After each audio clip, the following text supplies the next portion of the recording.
Salam solusi.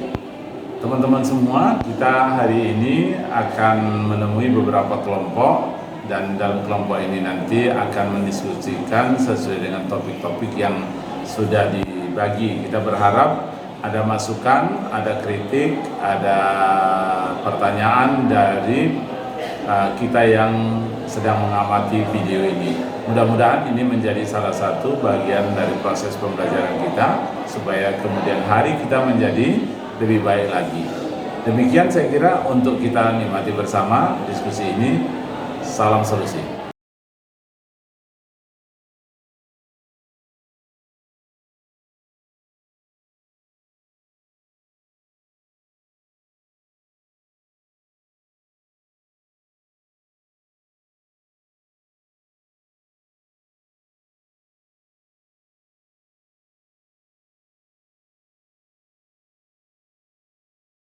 Assalamualaikum warahmatullahi wabarakatuh. Waalaikumsalam warahmatullahi wabarakatuh. Hamdan wa syukron lillah, na'maduhu wa nasta'inuhu wa nastaghfiruh wa na'udzu billahi min shururi anfusina wa min sayyiati a'malina. May yahdihillahu fala mudhillalah wa may yudlil fala hadiyalah. Amma ba'du.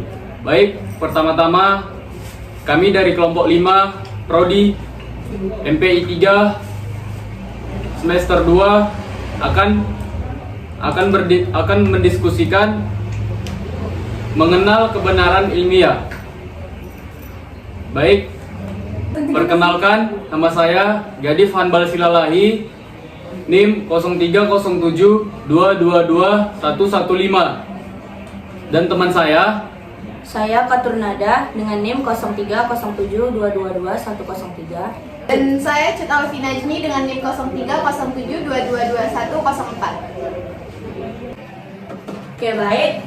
Sebelum mengenal lebih lanjut kebenaran ilmiah ini, menurut saudari Cut Alfi, kebenaran itu kebenaran yang seperti apa?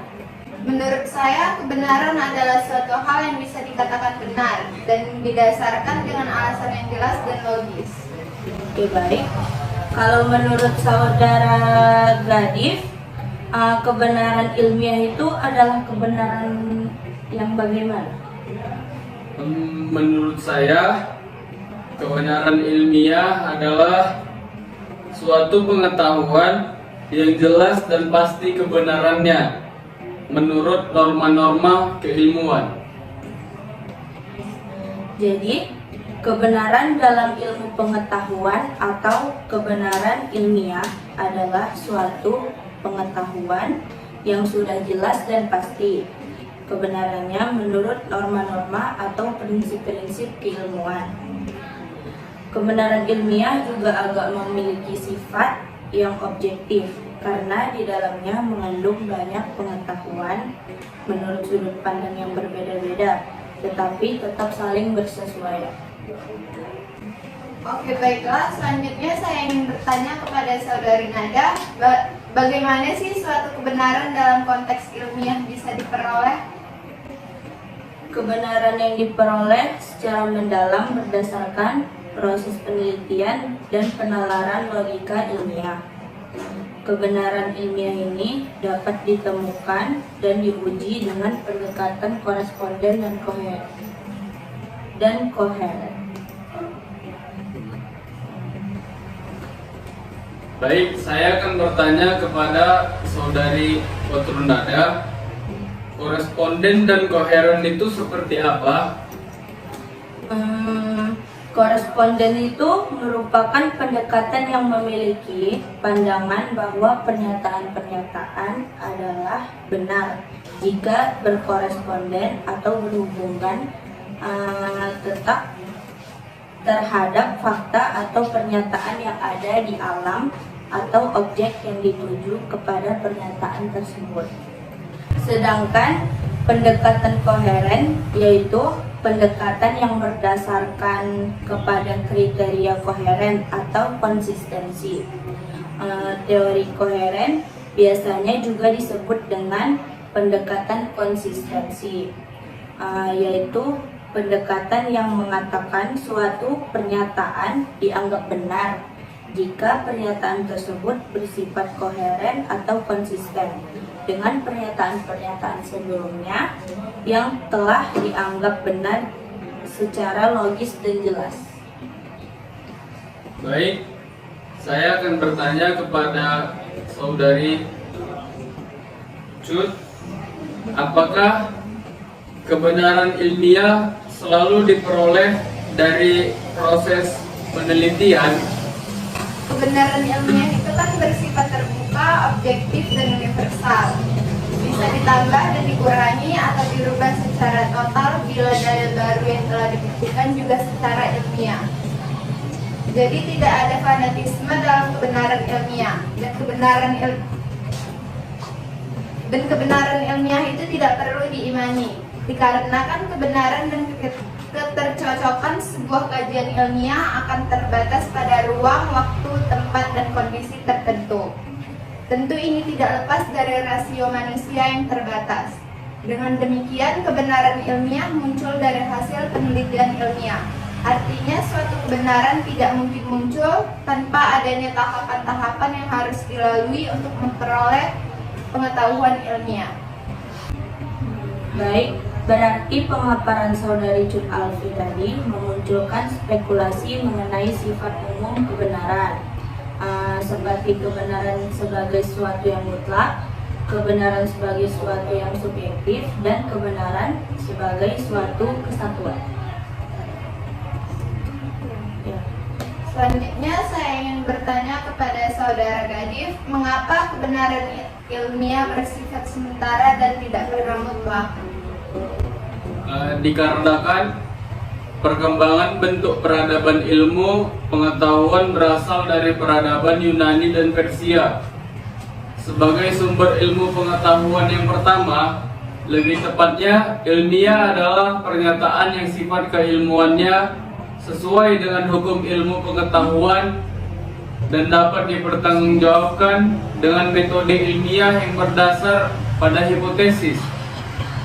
Jadi, suatu kebenaran yang ilmiah itu sifatnya tidak mutlak atau sementara, akan tetapi cenderung relatif, karena akan selalu ada perkembangan pengetahuan. Seperti yang saudara Gadif tadi bilang, kebenaran ilmiah bersifat sementara dan tidak pernah mutlak, melainkan cenderung relatif. Mengapa bisa demikian? Karena kandungan kebenaran dari jenis pengetahuan ilmiah selalu mendapatkan revisi, yaitu selalu diperkaya oleh hasil penemuan yang paling mutakhir. Selanjutnya saya ingin bertanya kepada saudari Nada, mengapa kita harus berpikir filsafat dan berpikir ilmiah? Baik, karena filsafat ilmu membantu agar seseorang mampu membedakan persoalan yang ilmiah dengan yang tidak ilmiah. Filsafat ilmu memberikan landasan historis filosofis bagi setiap kajian disiplin ilmu yang ditekuni. Filsafat ilmu memberikan nilai dan orientasi yang jelas bagi setiap disiplin ilmu. Berpikir ilmiah tentu saja untuk menghasilkan sesuatu keputusan dan kesimpulan dari proses berpikir yang sah dan benar. Secara berpikir ilmiah adalah sebuah proses panjang dan bersifat makro yang terjadi dalam diri seseorang manusia. Dalam diri seorang manusia. Baik, saya akan bertanya kepada saudari Cut. Menurut saudari, karakteristik bagaimana yang ada dalam kebenaran ilmiah? Menurut saya karakteristiknya itu seperti kebenaran yang berkaitan dengan kualitas pengetahuan itu. Di antaranya ada pengetahuan biasa, pengetahuan ilmiah, pengetahuan filsafat, pengetahuan agama, dan yang kedua kebenaran dikaitkan dengan sifat atau karakteristik, dan yang terakhir kebenaran yang dikaitkan atas ketergantungan terjadinya pengetahuan. Baik, jadi untuk sampai kepada kebenaran ilmiah dibutuhkan beberapa tahapan, salah satunya tahap berpikir ilmiah. Karena asas dasar ilmiah sebagaimana yang telah dicetuskan oleh para ahli filsafat harus dapat diuji dan dibuktikan keautentikan hasil temuannya tersebut. Baik, sekian dari kami kelompok 5 yang mendiskusikan tentang mengenal kebenaran ilmiah. Jika perkataan kami ada yang salah, mohon dimaafkan karena manusia tidak luput dari kesalahan. Wabillahi taufiq wal hidayah. Assalamualaikum warahmatullahi wabarakatuh. Waalaikumsalam.